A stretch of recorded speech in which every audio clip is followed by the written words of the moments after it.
Nem tudom, hogy kinek milyen kép él a fejében József Attiláról, a magyar irodalom egyik legismertebb alakjáról.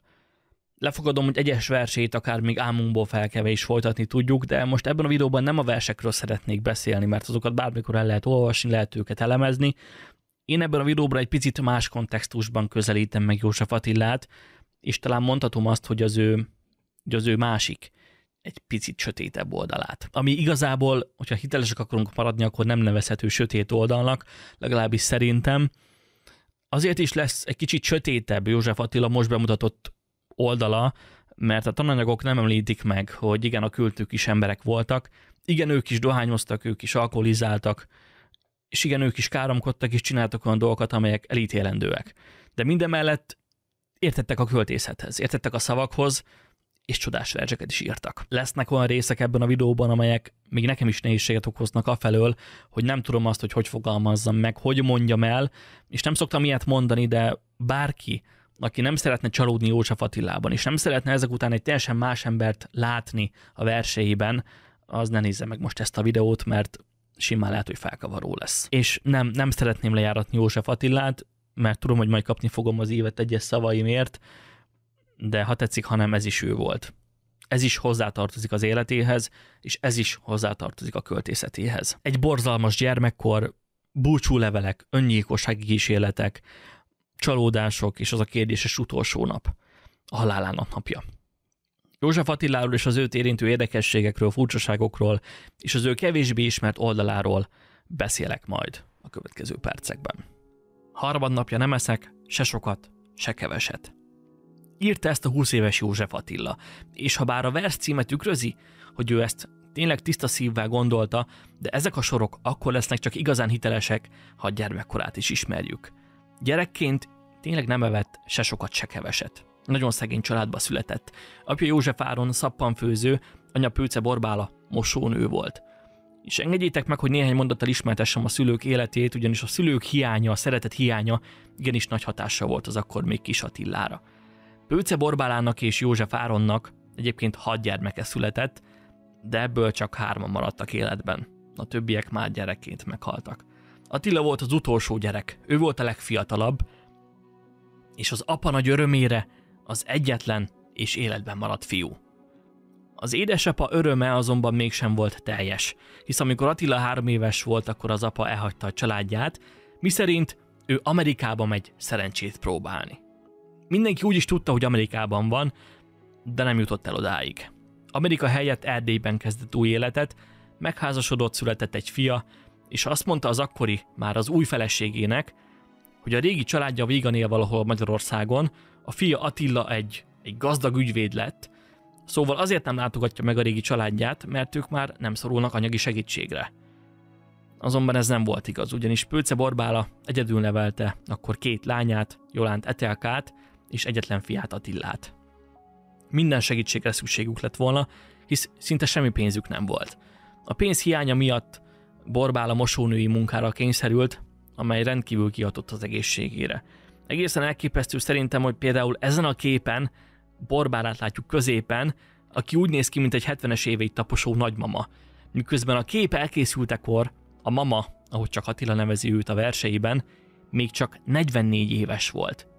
10 év alatt több mint 30 évet öregedett. És ezt mindenki észre is vette, de nem volt más választása.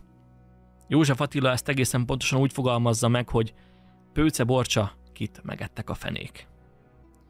Az anyagi helyzet annyira rossz volt a József családnál, sőt, mi sem érezteti jobban a helyzet komolyságát, hogy amikor anyjuk Borbála kórházba került, akkor a 3 gyerek több héten át egyedül maradt otthon. Hihetetlen, de ez alatt a 3 hét alatt szinte senki sem törődött velük, azt tették, amit találtak. Az egyik nővér, Attila nővére úgy fogalmaz, hogy Attila akkoriban annyira éhes volt, hogy éjszaka a párnáját rágta, vagy az ujját szopta. Hozzáteszi, hogy igaz, hogy volt, amikor a szomszéd maradékkal kínálta őket, de akkor annyira megörültek annak, hogy enni fognak, és annyira ki voltak éhezve, hogy összeverekedtek rajta, mindhárman egymást rugdosták, a verekedés közben kiöntötték a fazekat, és végül mindhárman a koszos földről kanalazták fel a töltött káposztát. Hát nem egy irigylésre méltó gyermekkor, és ezt az anyjuk persze látta. Nagyon is jól tudta, hogy képtelen eltartani gyermekeit, tudta, hogy ez így nem mehet tovább. ezért nevelőszülőkhöz küldte a két legfiatalabb gyermekét, Attilát és Etelkát. Rátérek a lényegre és az érdekesebb részekre, és tény, hogy József Attila életének minden életszakasza érdekes, mindegyik más-más szempontból, de szinte lehetetlen lenne ezt egyetlen egy videóban mindezt kifejteni. A lényeg, hogy a két legfiatalabb gyermek Gombai Ferenchez és feleségéhez került Öcsödre. Az idős házaspárról nem találtam képet, viszont a házukról már igen. Ebben a házban segítkezett Attila, őrizte az állatokat, enni, inni adott nekik, stb. Ne felejtsük el, hogy ekkor Attila még csak 5 éves, de a nevelőszülei házi munkára fogják. Igen, kapsz enni, de csak akkor, hogyha adsz vizet a teheneknek. Akkoriban nem mondom azt, hogy ez teljesen normális volt, de ez csak ma hangzik olyan nagyon egetrengetőnek. Annak idején a család minden tagja, és ha csak kismértékben is, de kivette a részét a házi munkából. Ki kellett vennie a részét. Mint ahogy azt a közmondás is tartja, aki nem dolgozik, az ne is egyék. Maga Attila is úgy emlékszik vissza az öcsödi évekre, hogy borzalmas volt, és itt le is zárja, nem is szeretne róla többet beszélni, és igaz, és ezt maga Etelka is megerősítette, hogy igen, már bizony Gombai úr többször is megverte Attilát, de azt is hozzáteszi, hogy azért nem volt itt nekik olyan rossz. Inni-enni kaptak, iskolába is járhattak, szóval még hogyha valami igaz is abból, hogy a Gombai udvar az maga volt a terror, attól még Etelka szerint egyáltalán nem volt olyan rossz. Egyébként a Gombai családot később olyan sokan támadták azért, hogy terrorban tartották a Nagy József Attilát, hogy a család elmenekült a faluból, és olyat is lehet hallani, és ami hozzáteszem, hogy Attilának rendkívül rosszul is esett, hogy Gombai Ferenc nem engedte Attilának, hogy használja az Attila nevet, mert ez a név szerinte nem létezik. Ezért a család, a Gombai család a kis Attilát csak Pistának szólította. Mint később kiderült, Gombai igazából csak nem akarta, hogy az iskolában csúfolják Attilát a neve miatt. Tudnélik ugyanis, hogy az öcsödiek nem ismerték ezt a nevet. A faluban senkit sem hívtak Attilának. Gombai ezért is gondolta azt, hogy a Pista névvel majd sokkal könnyebb lesz Attilának a beilleszkedés. Kétség nem lehet afelől, hogy Attilának nem volt egy egyszerű gyermekkora, ami véleményem szerint csak rányomta a bélyeget az egész életére. Ezen a képen is látszik, és a tekintetéből kiolvasható, hogy dühös az egész világra. Azért, amiért neki ilyen rossz lapokat osztott a sors. Minden nap csak a küzdelemről szól, nincs benne a boldogság, ezért többször is megfogalmazódik benne, hogy hát így meg mi értelme is van az ő életének. Ezért többször is öngyilkosságot kísérel meg, de soha nem jön össze neki. 9 évesen a nővére rajta kapta, ahogy épp füstöl a teraszon. Jolana, hogy meglátta, hogy mit csinál a kisöccse, azonnal lekevert neki egy-két pofont, hogy hát Attila, te meg mit képzelsz magadról, itt cigizel a teraszon? Ekkor Attila annyira megharagudott a nővérére, hogy bosszúból lúgkőt ivott. Legalábbis azt szeretett volna, de összekeverte a kettőt, ezért csak egy nagy pohár keményítőt vitt be a szervezetébe. Ennek köszönhetően életben maradt. Mindezt, mondom, 9 évesen. És ha valakiben már gyerekként felmerül az öngyilkosság gondolata, ott szerintem mindenképp szakemberre van szükség. A gimnáziumi évei alatt annyira izgult a vizsgáktól, hogy egyszer bekapott 60 darab aspirint. Nem lett semmi baja, de ez is mutatja, hogy igen, nehézségekkel küzdött. Fejben nem volt rendben.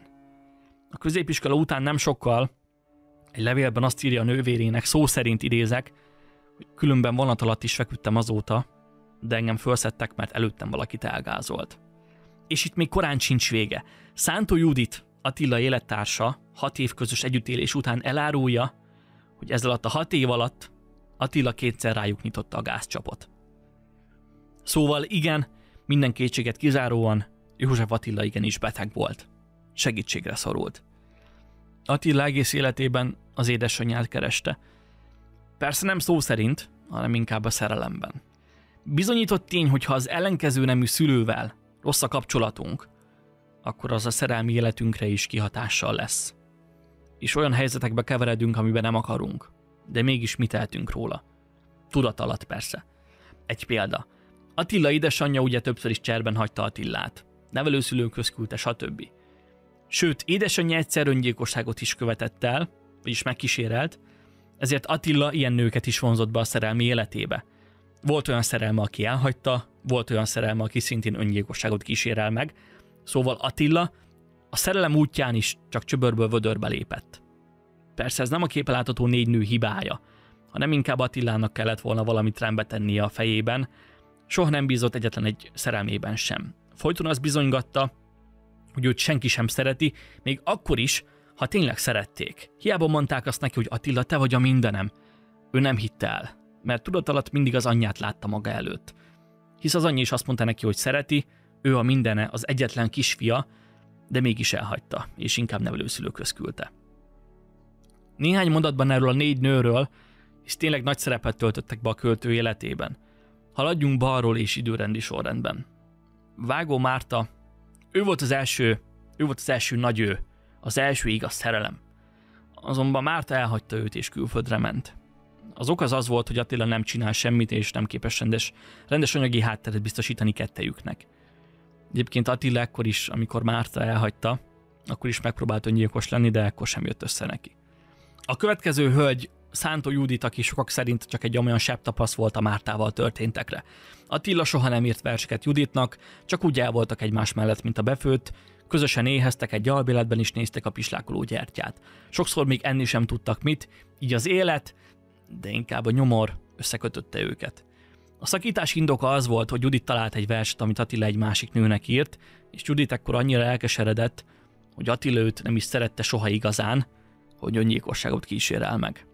De ezt Attila megakadályozza. Fontos megfigyelni, és hogyha már itt járunk, akkor muszáj beszélnünk róla, hogy nem csak Attila rendelkezett szuicid hajlamokkal, hanem úgy nagyjából mindenki körülötte. Osváth Ernő, Attila kisfőnöke öngyilkos lesz. Juhász Gyula, Attila jó barátja szintén öngyilkos lesz. A kollégiumban az egyik osztálytársa egy fegyvert fog a szájába. Az édesanyja szintén öngyilkossággal próbálkozik. A nővérében felmerül az öngyilkosság gondolata. Az első szerelme Vágó Márta a depresszióját öngyilkos gondolatokkal tükrözi. Második szerelme Szántó Judit szintén öngyilkossággal próbálkozik. És az látszik ezekből a példákból, hogy Attila nem csak közel állt az öngyilkossághoz, hanem szinte már meg is barátkozott vele. És az azért is fontos, legalábbis fontos lesz a későbbiekben, hogy ezek alapján, hogyha előre kellene vetíteni Attila halálát, akkor valószínű, hogy mindenki azt mondaná, hogy ez a fickó egyszer biztos, hogy öngyilkos lesz. De erről majd még később bővebben beszélek, vissza a szerelmeihez. Következő 2 hölgy, Gyömrő Edit és Kozmuca Flóra. Mindkettőjük nagyon fontos szerepet tölt be a költő életében. Az egyikük, Gyömrő Edit, Attila pszichológusa volt. Ő próbált egyéb módszerekkel meggyógyítani Attilát, és ez azt eredményezte, ez a folytonos kedvesség és Edit kedvessége, hogy Attila beleszeretett Gyömrő Editbe, a pszichológusába. Persze Edit ezt visszautasította, ezért Attila bánatában egy késsel rontott be Edit irodájába, hogy hát ő most megöli. De szerencsére ezt Edit akkori szerelme megakadályozta. Edit azért is fontos Attila életében, és most egy picit én is megállok, ugyanis van itt egy dolog Edittel kapcsolatban, amiről mindenképp beszélnünk kell. Edit azt tanácsolta Attilának, hogy aféle terápiaként írja ki magából a problémáit, írjon le mindent, ami az eszébe jut. És ezt értsétek szó szerint. Attila minden gondolatot leírt, mindent, ami csak megfogalmazódott benne, olyanokat is, amelyeket talán nem kellett volna. És így született meg a Szabad Ötletek jegyzéke. És most rátérünk egy olyan témára, ami szerintem elég megrázó lesz. Teszem hozzá, hogy amikor én ezt először olvastam, akkor nekem is megrázó volt. Hisz erről ugye nem tanulunk az iskolában. Nekem egy teljesen másképp volt meg József Attiláról, de ahogy elolvastam ezt a Szabad Ötletek jegyzékét, csak akkor jöttem rá, hogy basszus, ő is egy ember volt, minden problémájával együtt. Ami nem, hogy lerombolja, hanem inkább csak még hitelesebbé teszi azt a sok-sok verset, amit hátrahagyott. A Szabad Ötletek jegyzéke. És nem is tudom, hogy fogalmazzam meg, hogy ne sértsem meg vele a YouTube irányelveit.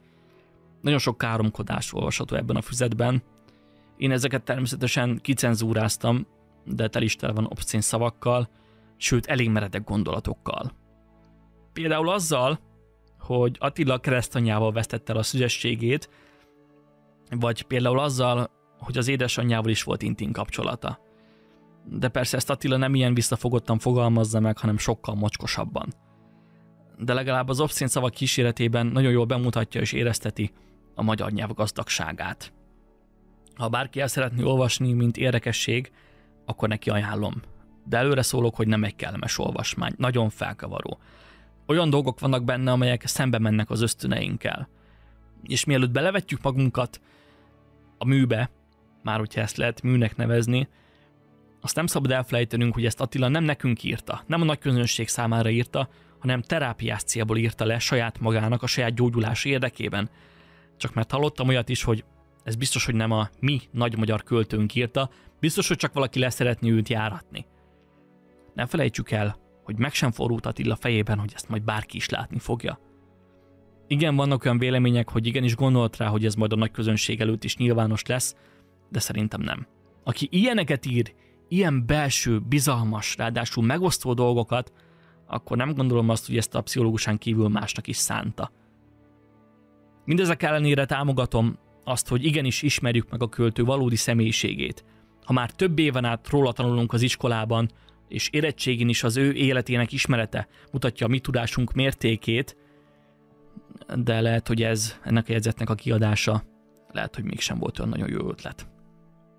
Néhány mondat erejéig még térjünk vissza a szerelmeihez, és beszéljünk még pár percet az utolsó nőről, Kozmuca Flóráról, akivel úgy tűnt, hogy igenis komolyra fordulnak a dolgok. Attila az esküvőt tervezte, kereste a tökéletes templomot az esküvőhöz. De nagy bánatára Flórának közben más férfival is volt dolga, ráadásul nem is akárkivel, egy másik híres kortárs költővel, I. Gyulával. Attila csak így fogalmazza meg a csalódását. A nő, aki életemnek a gyökérzete lett, akinek birtoklásáért ma is küzdök. Nincs olyan emberi vágyam, amit ne teljesítene. Az egyetlen nő, akinek a keresztnevét nem írhatom versbe, korosztályom legnevesebb költője tette rá a kezét. Ezen sorok miatt egyesek úgy gondolják, hogy Kozmuca Flóra és I. Gyula felelősek Attila balatonszárszói öngyilkosságáért. Ugyanis az egyik utolsó levél, amit Attila a halála napján írt, az Flórának szólt. Bocsásson meg nekem, hiszek a csodában. Számomra csak egy csoda lehetséges, és azt meg is teszem. A többi nem rajtunk múlott. Utóirat, kérem vasárnap ne jöjjön. Mindenkire rábízom, hogy ez most egy szakító üzenet, vagy egy búcsúlevél, a tényen viszont nem változtat. Ezen sorok papírra vetését követően, és miután ezt a levelet Attila feladta a postán, néhány órával később József Attila egy tehervonat alatt feküdt a balatonszárszói állomáson. A következő percekben arra a kérdésre próbálok válaszolni, hogy vajon József Attila tényleg saját akaratából vetett véget az életének, vagy az egész csak egy baleset volt. A hivatalos álláspont persze az, hogy a vonat alá feküdt és öngyilkos lett, de ez nem ilyen egyszerű. Ez annál sokkal bonyolultabb kérdés, és erre keresem a választ a következő percekben. 1937. december 3-a. Attila utolsó napja. Ez a nap úgy kezdődik számára, mint minden átlagos nap. 8 óra körül felkel, imádkozik. Majd közli a testvéreivel, hogy az éjszaka ő arra az elhatározásra jutott, hogy nem kell neki szakember. Ő majd a saját módszereivel fog meggyógyulni, ő majd meggyógyítja magát. Ezek után Attila visszafekszik, és már csak az ebédhez kell fel az ágyból, délben pedig az utolsó cseppig is megeszi az elérakott levest. Délután levelet ír, majd szintén visszafekszik az ágyba. Hát ez egy olyan tingli-tangli nap József Attila számára. Majd Jolánnak később délután eszébe jut, hogy hát nincs otthon krumpli. Ezért Attila és a nővére elindulnak krumpliért, és ekkor már este 6 órát írunk. Attila egyébként azért is kíséri el a nővérét, hogy segítsen neki hazacipelni a krumplit, de végül nem segít neki, mert azzal az indokkal, hogy ő már nagyon fáradt. Hazaérve rájönnek, hogy amúgy a krumplin kívül nincs otthon semmi kaja. Ezért Attila és Julán újra elindulnak a henteshez valami vacsoráért, Attila beugrik még közben a helyi dohányboltba, majd újra hazaindulnak a vacsorára valóval a kezükben. Hazaérve Attila úgy dönt, hogy inkább le se veszi a kabátját és még sétál egyet, hisz amire a vacsora kész lesz, az még több mint egy óra, addig legalább sétál egy kicsit, kiszelőzteti a fejét és átgondolja a jövőjét. És itt következik a tragédia. Ezen a képen a balatonszárszói vasútállomást látjuk, valahol itt akart átkelni József Attila a síneken, de az útjába volt egy nagy tehervonat. Ugyanis épp rakodás történt.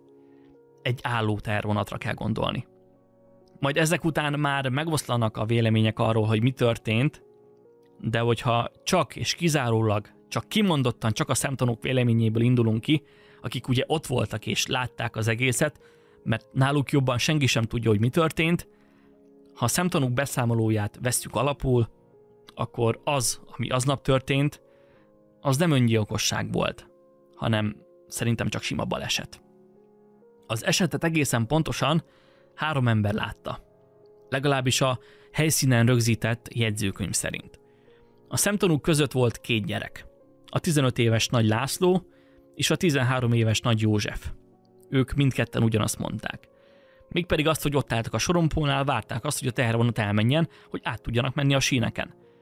Majd jött egy férfi, ő egy kicsit türelmetlenebb volt, futva érkezett, látszott rajta, hogy ő nem fogja megvárni, amíg a rakodás befejeződik, ezért átbújt a sorompó alatt, és idézem, legugolva a vonat alá vetette magát. A harmadik szemtanú Bóza János volt, aki igazából azt mondja el, hogy ő amúgy nem látott mindent egészen pontosan, ő mindezt csak távolról látta, és ő amikor a vasútállomáshoz ért, az átkelőhöz ért, már csak azt látta, hogy a vonat kereke egy embert gurít maga előtt. Mint mondtam, ezt a jegyzőkönyvet, amiben ezek ugye elhangzottak, a baleset beállta után pár órával vették fel. Ilyen esetben az a protokoll, hogy a nyomozást másnap hivatalosan is folytatni kell. Ez azt jelenti, hogy be kell hívni még az esetleges szemtanúkat, kihallgatni mindenkit, akit csak lehet, és hivatalosan bíró és jegyző társaságában rögzíteni minden elhangzott szót. Azonban ez nem így történt. A 2 srác közül csak az egyiket hallgatják ki hivatalosan, a testvérét már nem kell, mert biztos, hogy ő is ugyanazt látta. A kihallgatott testvér még azt is hozzáteszi a történetéhez, hogy amúgy volt velük még egy 14 éves srác, a kis Huszár Béla, aki szintén láthatta, hogy mi történt, de őt a rendőrség nem hallgatja ki. Mert, és idézem, Huszár Béla kihallgatását az ügy sürgőssége miatt mellőzzük, mert a 2 szemtanú vallomását is elégségesnek tartjuk annak megállapítására, hogy minden kétséget kizárólag öngyilkosság történt. Apropó, milyen sürgősség miatt? Miért kell József Attilát minél hamarabb eltemetni? Semmilyen külső indok nem volt az ügy sürgősségére, a jegyzőkönyvben mégis erre hivatkozva nem hallgatnak ki szemtanúkat, sőt le is zárják az ügyet. A fickó ugye Bóza János, aki ugye csak távolról látta az esetet, ő másodszor a jegyző előtt már csak azt mondja, hogy ő amúgy nem is szemtanú, mert ő már csak azt látta, hogy a fickót kiveszik a vonat kerekei alól. Vagyis magyarul a hivatalos okirat szerint Bóza János nem látta Attilát a vonat kereke alatt, már csak akkor, amikor kiemelik őt a kerekek alól. Ami még tetőzi a nyomozás pontatlanságát, hogy azt írják a jegyzőkönyvben, hogy a gázolás 17 óra 32 perckor történt. 17 óra 32 perckor. Ez viszont lehetetlen, hisz ekkor Attila még javában otthon készülődött, ekkor még a krumpliért sem indultak el a nővérével. A baleset 2 órával később történt. Nem 17 óra 32 perckor, hanem 19 óra 36-kor. Hadd idézem dr. Garamvölgyi László szavait, aki 5 évi nyomozás követően azt írja a Hogyan halt meg József Attila című könyvében, hogy teljesen egyértelmű és világos, hogy József Attila halálával kapcsolatos későbbi ellentmondásokat és ambivalens véleményeket ezek a dokumentumok alapozták meg, amelyek kétségtelenül a hivatalos szervek felületességéből, hanyagságából és részben politikai, ideológiai elfogultságukból fakad. A politikai elfogultság azt akarja magában, hogy ekkor Attila többször bírálta az ország vezetését, ellentmondott az akkor elfogadott álláspontoknak, és ezért akkoriban nem néztek rá nagyon jó szemmel. Mert nehogy már egy ilyen Pitjáner költő mondja meg, hogy mi mit csináljunk az országunkkal. Az egyszerűség kedvéért, mert így szerintem sokkal átláthatóbb lesz a történet mindenki számára, most az fog következni, hogy rendszerezem, hogy mi az, ami az öngyilkosság mellett, és mi az, ami az öngyilkosság ellen szól. Baloldalra felsorakoztatom, hogy mely megnyilvánulások utalnak arra, hogy gondosan eltervezett döntés volt, a jobb oldalon pedig összegyűjtöm a balesetre utaló jeleket. Az első pont, és ez inkább csak egy teória, ezért is rakom majd zárójelbe, az nem más, mint az orosz rulett. Azzal a különbséggel, hogy ezt nem golyókkal, hanem vonatokkal játsszák. Az nyer, aki túléli a vonat alatt. Egyesek szerint Attila is egy ilyen fogadást kötött, és ő volt az, aki vesztett. Azonban ezt semmi sem bizonyítja, de nem is cáfolja. De én ezt a lehetőséget kizárnám, ugyanis, mint azt később elemezni fogom, a szemtanúk alapján teljesen más történt. Olyan elmélet is született, és ezt is csak inkább zárójelbe teszem, miszerint nem öngyilkosság, hanem emberölés történt.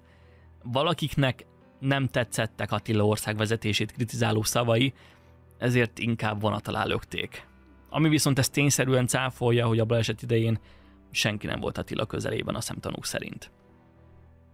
És most jön az egyik legvalószínűbb lehetőség. Attila mentális betegsége. Mert ha a gyerekkorát veszük alapul, és az öngyilkossági kísérleteit, akkor egy ilyen, és azért is mondom azt, hogy ilyen, mert hogyha mondjuk egy postakocsiról lenne szó, akkor nem biztos, hogy felmerülne bennünk az öngyilkosság, mint lehetőség. De mivel egy tehervonatról van szó, ezért nem firtatjuk a körülményeket, mert egy ember nem kerül csak úgy egy mozgóvonat kerekei alá. És erre persze még a gyerekkora, az őt körülvevő, szintén szuicidhajlamú emberek, az édesanyja, a szerelmei, a nővére mind-mind rátesznek egy lapáttal. Ezért, ha az öngyilkosság mellett kell érvelni, akkor ez az egyetlen valós érv, amit fel lehet hozni ezen az oldalon. Azonban ez egy elég nagy érv. Sőt, hogyha valaki ilyen sokszor áll közel az öngyilkossághoz, mint hogy József Attila is állt, akkor nem csoda, ha egy vonatbaleset következtében azonnal az öngyilkosságra asszociálunk. Vonatbaleset. Igen, nem hiába használtam ezt a kifejezést, ugyanis véleményem szerint sokkal több érv szól a baleset mellett, mint ellene. Legalábbis, ha egymás mellé sorakoztatjuk, akkor elég szembetűnő lesz a különbség. Kezdjük például azzal a sort, hogy a kezelő orvosa szerint, Bak doktor szerint Attila állapota javuló félben van. Igaz, hogy nem azt mondja, hogy teljesen rendben van, hanem csak azt, hogy lát valami javulást, de ez akkor is egy kis pozitívum az ellenkező oldalra. Nem volt kilátástalan a helyzete sem. Munkát ajánlanak neki Miskolcon. 4 nap múlva jelentkeznie kell Miskolcon, jövőre megkapja a Baumgarten díjat, amit teszem hozzá, nem kis pénz. És nem csak egyszer, hanem egy teljes éven át. Munka, Baumgarten díj, új kötete jelenik meg. Mi oka lenne az öngyilkosságra, amikor pont úgy néz ki, hogy javulóban van az élete? A halála napjának reggelén azt mondja, hogy ő igenis meg fog gyógyulni, nem kell neki doktor, majd egyedül meggyógyítja magát. Azt tervezi, hogy edzeni fog, és minden rendben lesz. Egy öngyilkos a halálának reggelén mikor mondana ilyet? A halálának körülményei is elég furcsák. Hogyha valóban öngyilkos volt, akkor miért egy nem menetrend szerint közlekedő tehervonat volt az alany? Miért egy állóvonat, és miért nem egy mozgóvonat alá feküdt? Már hogyha odafeküdt. Mert én ezt úgy tudom elképzelni, legalábbis a szemtanúk elmondásai alapján, hogy odafutott a sorompóhoz, látta, hogy épp zajlik a tehervonat megrakodása, és már bizony egy ilyen rakodás elég sokáig eltarthat, ezért úgy gondolta, hogy nem fogja megvárni a végét, gyorsan átsúrran a vagonok között, és már mehet is haza vacsorázni. De a tehervonat egyszer csak beindult, és megtörtént a baj. Ha még a hivatalos baleseti jegyzőkönyvben sem írták le pontosan a baleset idejét, akkor hogy várható el, hogy a sajtó az pontosan fogalmazzon az esetről? Az újságok egyébként már akkor megírták, hogy öngyilkosság volt, amikor még a hivatalos jegyzőkönyv meg sem született. József Attila egy tehervonat alá feküdt és öngyilkos lett. Még a sajtó azt sem írta le pontosan, hogy melyik karját vitték le a kerekek. A sajtó szerint a bal karját, de a múzeumban ma is megtekinthető ingoroncsolódása alapján a jobb keze sérült meg. Azt sem szabad elfelejteni, hogy aznap Attila többször is átment a síneken. Egy öngyilkos csak egyszer is utoljára megy aznap arra a helyre, ahol öngyilkos szeretne lenni. Attila aznap többször is átmegy a síneken, pontosan ugyanott, ahol elvileg öngyilkos lesz. Ráadásul szerintem egy öngyilkos nem egy olyan helyen teszi ezt meg, ahol gyerekek és felnőttek is járkálnak, mert nem akarja, hogy bárki megakadályozza a tettét. Elvonul egy nem belátható szakaszra, ahol nincs senki, és ott teszi meg. Nem egy vasúti átjáró kellős közepén, ahol gyerekek vagy mondjuk a vasútállomáson dolgozók közbeléphetnek. Nekem ez egyáltalán nem logikus. Búcsúlevelek. Nem hagyott hátra búcsúleveleket. József Attila, aki minden bánatát a papírra vetette, minden gondolatát leírta, élet egyik legfontosabb döntésénél nem írt búcsúlevelet. Vagyis bocsánat, hivatalosan írt. És nézzük is meg ezeket a búcsúleveleket.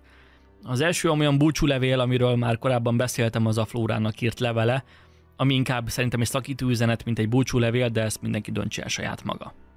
A második levél így szól. Kedves Judit, sok szeretettel üdvözöllek, Attila. hát nem tudom, hogy ti hogy vagytok vele, de nekem ez korán sem tűnik búcsúlevélnek.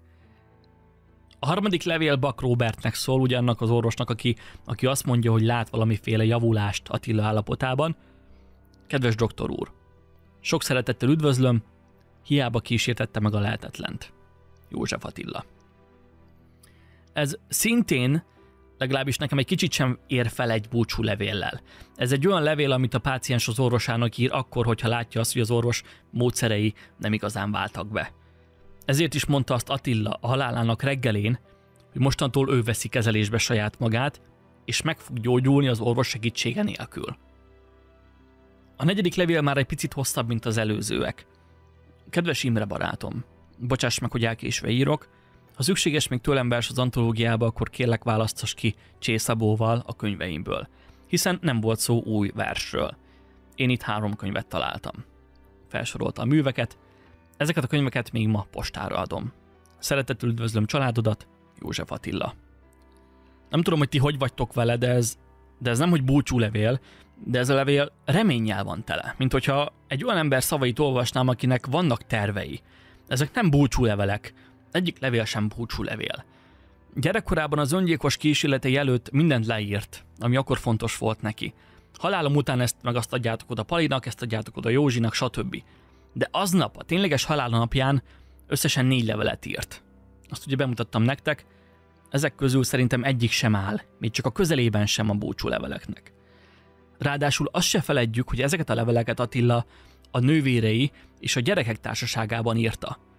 Egy öngyilkos egyedül akar lenni a gondolataival, nem pedig gyereksírás közben megírni 4 búcsúlevelet. Dr. Lépod Józsefné, mint grafológus vizsgálta Attila utolsó éveinek kéziratát, és arra a következtetésre jutott, hogy Attilának az utolsó éveiben, még egyszer kihangsúlyozom, az utolsó éveiben a kézirata alapján már nem voltak öngyilkos hajlamai. Az iskolában ugye úgy tanítják, hogy József Attila skizofrén volt, és ezt a pszichológusai Gyömrő Edith, ugye egykori szerelme, és Buck Robert, akinek a halála napján is írt egy levelet, ők állapították meg ezt nála, de mivel akkoriban, a 30-as években az orvostudomány ezen része nem volt még olyan kiforrott, mint ma, ezért ma már inkább úgy gondolják a szakértők, köztük persze pszichológusok is, hogy a tünetek alapján Attila nem skizofrén, hanem inkább személyiségzavarral küzdött, ami egy kis depresszióval társult. Persze ez nem azt jelenti, hogy nem volt beteg, és ez nem azt jelenti, hogy nem voltak problémái. Sőt, elnézve a gyerekkorát, nem is csoda, hogy voltak problémái. De ma már inkább úgy gondolják, hogy Attilát nem úgy kellett volna kezelni, ahogy ezt a 2 pszichológusa tette. Sőt, az egyéb módszerekkel, azzal, hogy mint skizofrén bélyegezték meg mint elmebajos bélyegezték meg, azzal nem, hogy javították, hanem csak rontották Attila állapotát. Ami pedig a rendőrség hanyagságát illeti. Hát miért is jobb az a rendőrségnek, hogyha egy halált öngyilkosságnak, mintsem balesetnek titulálnak? Hát nekik meg nem mindegy. Hát nem igazán. Ugyanis öngyilkosság esetén nincs további nyomozás, nincs további felelős, nincs senki, aki kérdőre vonható lenne. Bizonyított öngyilkosság esetén nem merülhet fel a szándékos emberölés lehetősége. Mert ha a rendőrség akkoriban azt írta volna a jegyzőkönyvbe, hogy József Attila tisztázatlan körülmények között meghalt, akkor valószínűleg az emberekben felmerült volna az a gondolat, hogy valakik elhallgattatták őt a versei miatt. De mivel bizonyított öngyilkosságról van szó, így legalább nem kell szombaton és vasárnap is tanúkat kihallgatni. Újra kimenni a helyszínre, szemtanúkat gyűjteni, őket újra kihallgatni, ez mindenki számára egyszerűbb volt. Szóval összefoglalva, és a személyes véleményemmel kiegészítve, én úgy gondolom, hogy igen, nem volt egy egyszerű gyermekkora. És igen, lehet, hogy a szabad ötletek jegyzékét nem kellett volna látnunk. De attól még József Attila nagyon sok értékes sort hagyott hátra az utókornak. Egyes versei tényleg szívből szívhez szólnak. És azt is gondolom, hogy nem volt egy elviselhető alak, de ez mind-mind ezek összességet tette azzá, aki volt. A sötét oldalának ismeretével csak még hitelesebbek a szavai. Hitelesebbek a versei. Én úgy gondolom, hogy azon a borús téli napon József Attila nem lett öngyilkos. Azt nem mondom, hogy nem volt szuicid hajlama, mert szerintem előbb vagy utóbb, mondjuk a II. Világháború kitörésekor valószínűleg tényleg a kezébe vette volna sorsának irányítását, vannak arra utaló jelek, hogy készült rá, viszont aznap, a halála tényleges napján nem öngyilkos, hanem egy baleset áldozata lett. amit a rendőrség hanyagsága, az újságok címlapja és a mi asszociációnk öngyilkossággá formált. Az ebben a videóban elhangzottak főleg dr. Garamvölgyi László könyvének elolvasása után és közben született meg a fejemben.